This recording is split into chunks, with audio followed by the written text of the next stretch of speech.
ओम नमो भगवते वासुदेवाय। हर हर महादेव। स्वागत है आप सभी का हमारे चैनल पर।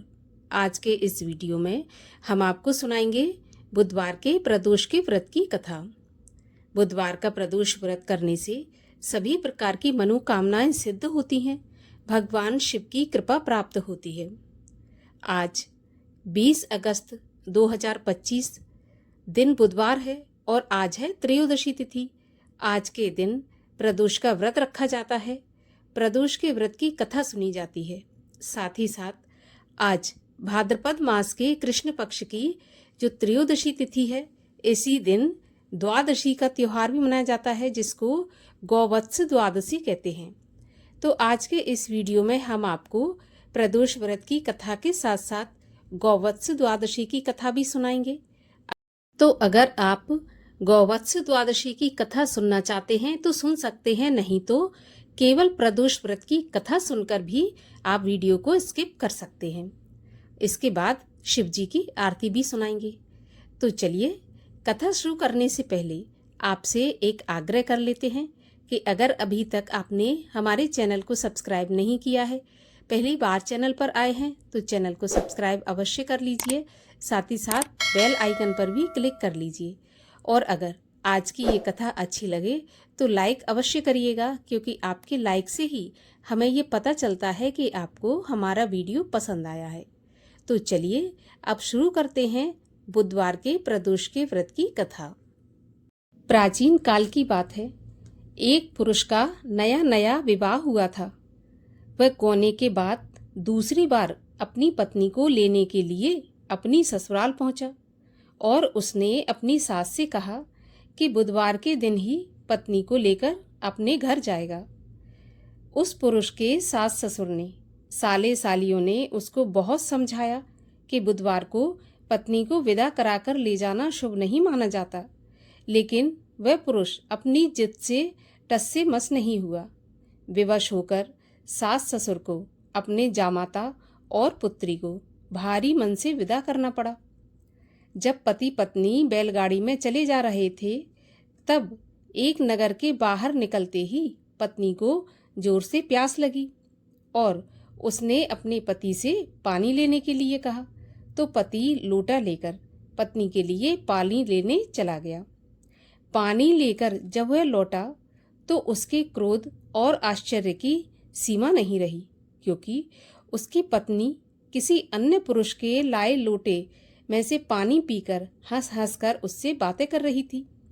क्रोध में आग बबूला होकर वह आदमी उससे झगड़ा करने लगा, मगर यह देखकर उसके आश्चर्य की और भी सीमा नहीं रही कि उस पुरुष की शक्ल हूबहू उसी से मिलती थी। हम शक्ल आदमियों को झगड़ते हुए जब काफी देर हो गई तो वहां आने जाने वालों की भीड़ इकट्ठा हो गई।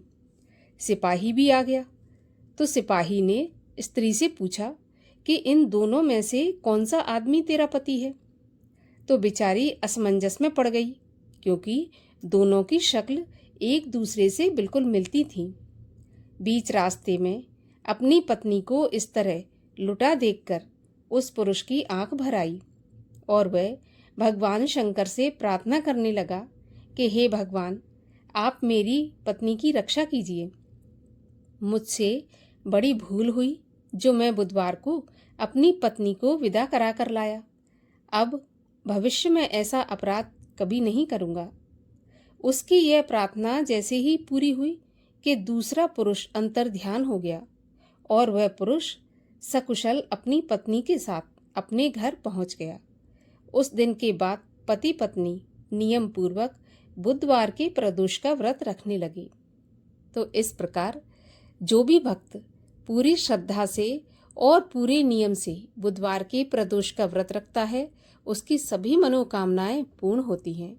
बोलिए भगवान शिव की जय, माता पार्वती की जय। और आइए अब आपको सुनाते हैं वत्स द्वादशी की कथा। वत्स द्वादशी का व्रत भाद्रपद मास के कृष्ण पक्ष की एकादशी अजा एकादशी के अगले दिन किया जाता है।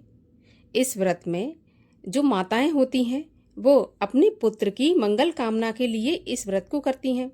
इस व्रत को बहुला चौथ हर छठ की भांति ही किया जाता है।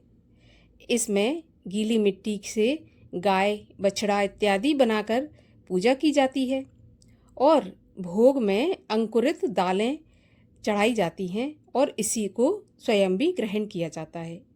इस दिन गाय के दूध या गाय के दूध से बनी किसी भी चीज़ का सेवन वर्जित माना जाता है।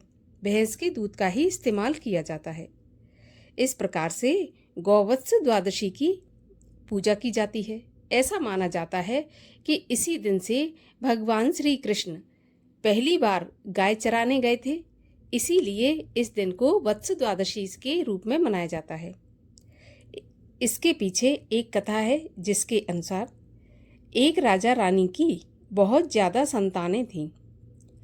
उनके बच्चों के भी बच्चे थे। तब राजा ने संन्यास लेने का निर्णय किया। पंडितों को बुलाकर अपनी इच्छा व्यक्त की तो पंडितों ने राजा को समझाया कि महाराज, आप घर में बैठे बैठे पुण्य कर्म कर सकते हैं।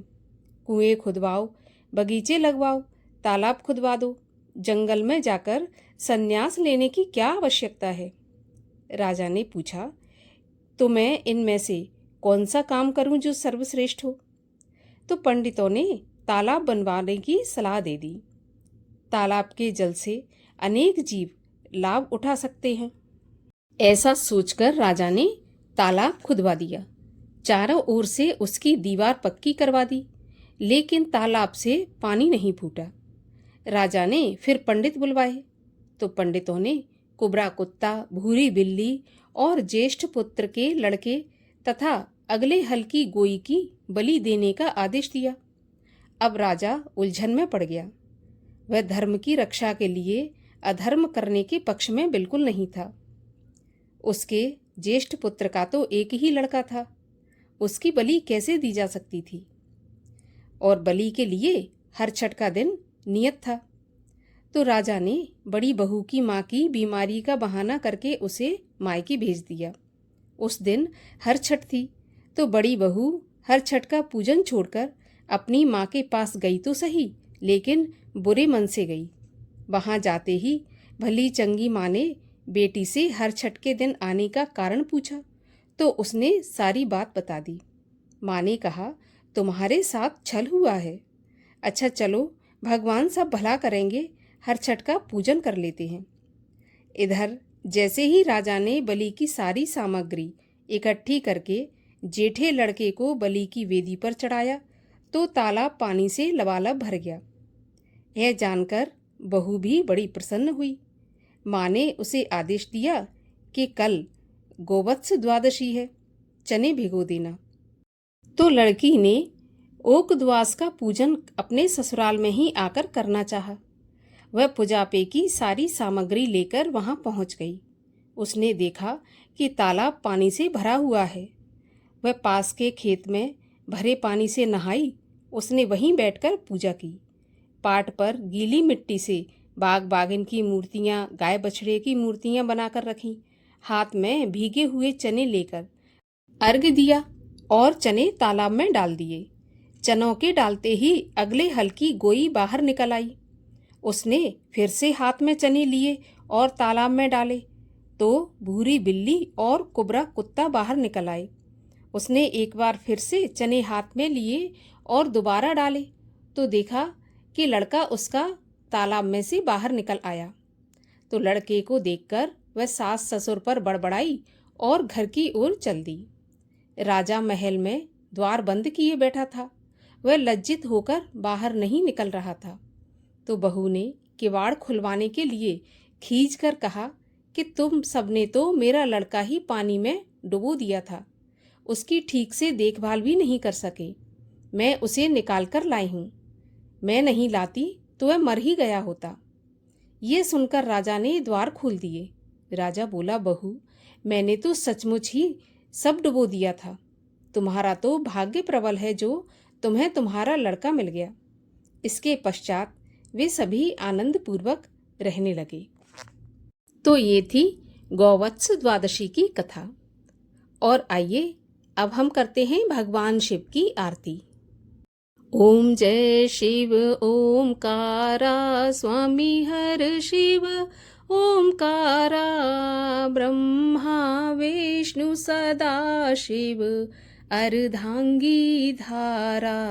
ओम जय शिव ओमकारा एकानन चतुरानन पंचानन राजे हंसासन गरुणासन वृषवाहन साजे। ओम हर हर हर महादेव।